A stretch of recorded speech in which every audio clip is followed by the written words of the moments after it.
में आपका स्वागत है। और आज हम पढ़ेंगे 12th क्लास के फर्स्ट लेसन से दो ध्रुवीयता का अर्थ, उसके कारण और उसके प्रभाव। सबसे पहले हम टॉपिक मेंशन कर देंगे दो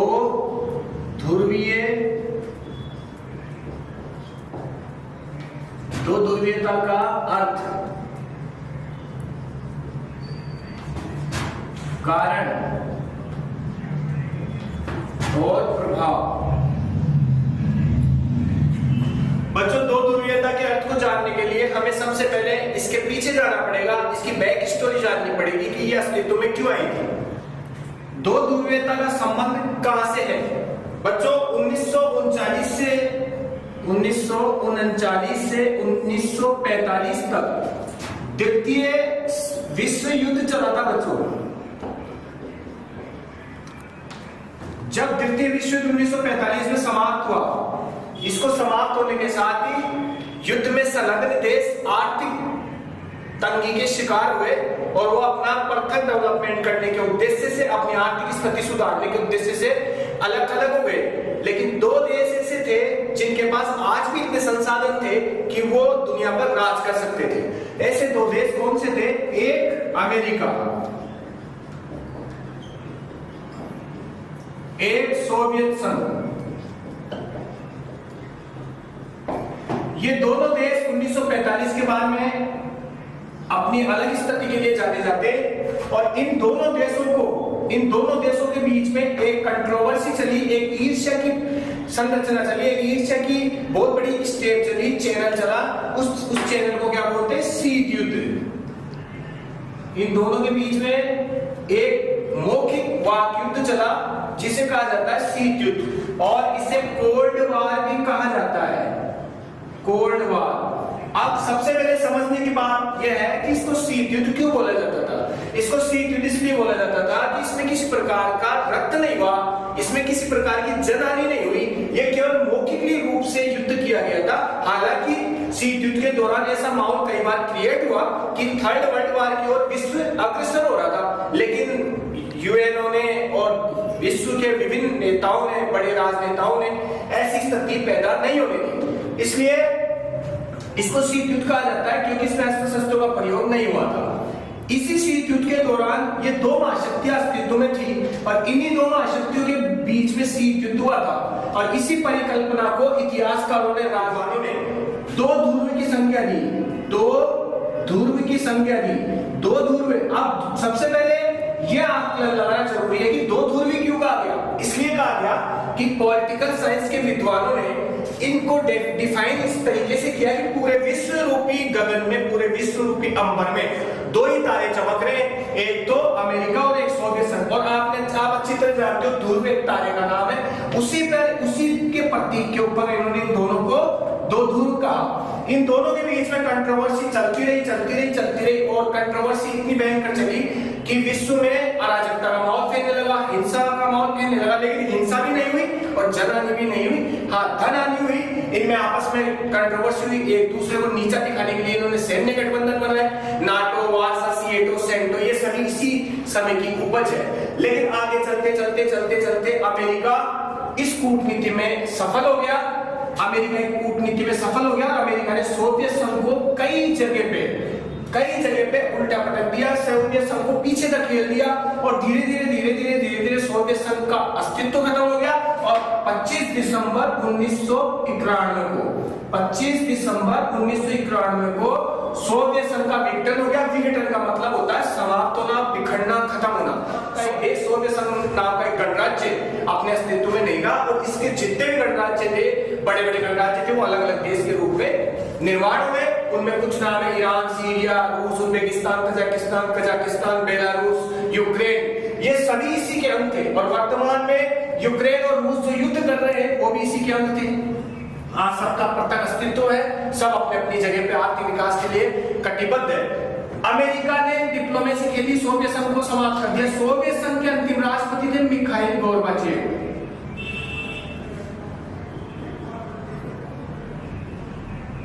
सोवियत संघ के अंतिम राष्ट्रपति थे मिखाइल गोर्बाचेव। इस प्रकार से आपको दो ध्रुवीयता का अर्थ पता लग गया। अमेरिका और सोवियत संघ के बीच में जो कंट्रोवर्सी थी वही दो ध्रुवीयता थी। आगे चलकर 1991 में युद्ध समाप्त हुआ, 1991 में शीत युद्ध खत्म हुआ और इसके खत्म होने में इसका खत्म होना ही सोवियत संघ का अंत होना था। अब हम आगे चलते हैं इसके कारण पे, भाई दो ध्रुवीयता कैसे पैदा हुई? तो दो ध्रुवीयता पैदा होने का कारण क्या था? द्वितीय विश्व युद्ध 1945 तक चला। 1945 में सारे देश आर्थिक मार झेल रहे थे, लेकिन सोवियत संघ और अमेरिका अपने उसी मुकाम पे खड़े थे, उसी स्थिति में खड़े थे, इनके पास आर्थिक संसाधन थे। इन दोनों में सबसे बड़ी लड़ाई वर्चस्व की थी।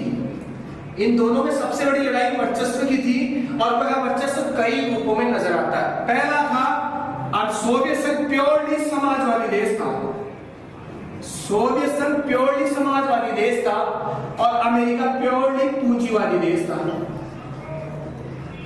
अमेरिका कहता था पूंजीवाद बेस्ट है और सोवियत संघ कहता था समाजवाद बेस्ट है। अमेरिका ने पूंजीवाद को विश्व स्तर पर स्थापित करने के लिए कई तरह की कल्पनाएं की, कई तरह की योजनाएं बनाई, कई तरह के नियम बनाए। अमेरिका ने विश्व व्यापार संगठन को अपने अंडर में लिया और इस प्रकार से विश्व व्यापार संगठन को अपने अंडर में लेकर पूंजीवाद को बढ़ावा दिया और अंत में समाजवाद को समाप्त कर दिया। और समाजवाद को समाप्त करने में सबसे महत्वपूर्ण भूमिका निभाई शॉक थेरेपी ने, सबसे महत्वपूर्ण भूमिका निभाई शॉक थेरेपी ने। यह शॉक थेरेपी विश्व बैंक और विश्व व्यापार संगठन के द्वारा चलाई गई थी, जो अमेरिका द्वारा निर्देशित थी। अमेरिका ने विश्व व्यापार संगठन और विश्व बैंक को इंस्ट्रक्शन दिए कि जो भी सोवियत संघ से गणराज्य देश अलग और राज्य अलग होना चाहते उनको हम आर्थिक सहायता देंगे, लेकिन आर्थिक सहायता का एक मूल कारण, एक मूल तथ्य और मूल अस्तित्व, मूल नींव होगी कि उन्हें पूंजीवाद अपनाना पड़ेगा। इस प्रकार से विश्व बैंक द्वारा 1990 में शॉक थेरेपी अपनाई गई, जो अमेरिका के इशारे पर अपनाई गई थी। और इस शॉक थेरेपी का अर्थ होता है आघात पहुंचाकर उपचार करना। आघात सदियों से चली आ रही समाजवादी व्यवस्था का खत्म होना और थेरेपी उस देश का नया अस्तित्व आने पर उसकी आर्थिक सहायता करना, उसको संबल प्रदान करना, बस एक ही शर्त, पूंजीवाद को अपनाया जाए। इस प्रकार से इसका एक मूल कारण था सोवियत संघ और अमेरिका के बीच में वर्चस्व। यह वर्चस्व की लड़ाई में ही पूंजीवाद, अमेरिका पूंजीवाद को बढ़ावा दे रहा था, सोवियत संघ समाजवाद को बढ़ावा दे रहा था। और आज पूरे विश्व में ज्यादातर हम देखते हैं कि समाजवाद नहीं है, मोस्टली पूंजीवाद ही है। और भारत में विकसित अर्थव्यवस्था है, पूंजीवाद भी है, समाजवाद भी है। भारत में प्राइवेट सेक्टर भी है और गवर्नमेंट सेक्टर भी है, ये विकसित अर्थव्यवस्था है। अब जब अमेरिका सोवियत संघ का अस्तित्व था तो विश्व दो ध्रुवीय था, अब विश्व एक ध्रुवीय हो गया। क्यों? क्योंकि सोवियत संघ समाप्त हो गया। सोवियत संघ समाप्त होने से विश्व में एकमात्र महाशक्ति कौन सी बची? अमेरिका। और इसी को अमेरिका का वर्चस्व बोलते और इसी को एक ध्रुवीय व्यवस्था राजनीतिक विद्वानों ने बताई है। और इस एक ध्रुवीय व्यवस्था में आज विश्व में अमेरिका का वर्चस्व है, लेकिन अब वो बातें नहीं रही। अमेरिका को भी बहुत सारे देश चैलेंज करने लग गए, जिसमें सबसे महत्वपूर्ण चैलेंज कर रहा है चीन।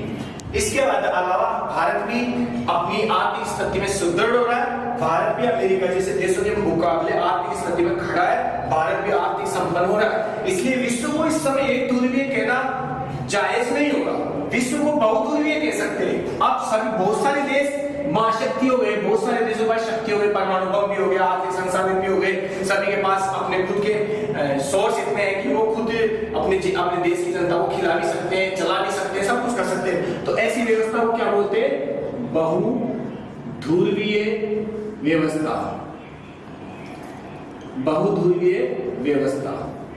तो जो नेशन दो ध्रुवीयता से चला था वो फिर हुआ एक ध्रुवीयता और अब आ गई बहुध्रुवीयता।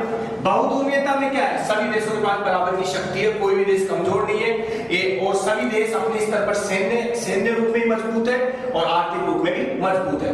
अब इसके प्रभाव, दो ध्रुवीयता का अर्थ हो गया, कारण हो गए। अब इसका प्रभाव क्या रहा? दो ध्रुवीयता जब समाप्त हुई तो विश्व में एकमात्र महाशक्ति बचा अमेरिका, एक। दूसरा, समाजवाद समाप्त हो गया।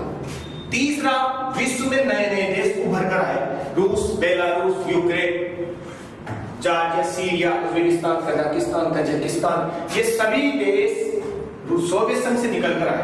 3 इसके इफेक्ट। चौथा इफेक्ट ये हुआ कि सोवियत संघ के समाप्त होने से जो व्यवस्थाएं सरकारी कर्मों द्वारा चल रही थी, समाजवाद द्वारा चल रही थी, वो समाप्त हो गई। तो इससे लाखों लोग बेरोजगार हो गए। विश्व में बेरोजगारी की दर बढ़ी, क्योंकि अचानक कोई भी परिवर्तन होता है तो उसमें बेरोजगारी की दर बढ़ती है। इस प्रकार से इसके मोस्टली 4 प्रभाव है। इसके अलावा आप और बहुत से प्रभाव बता सकते हो। रूस की सोवियत संघ में जो मुद्रा थी रूबल, इसका मूल्य गिर गया।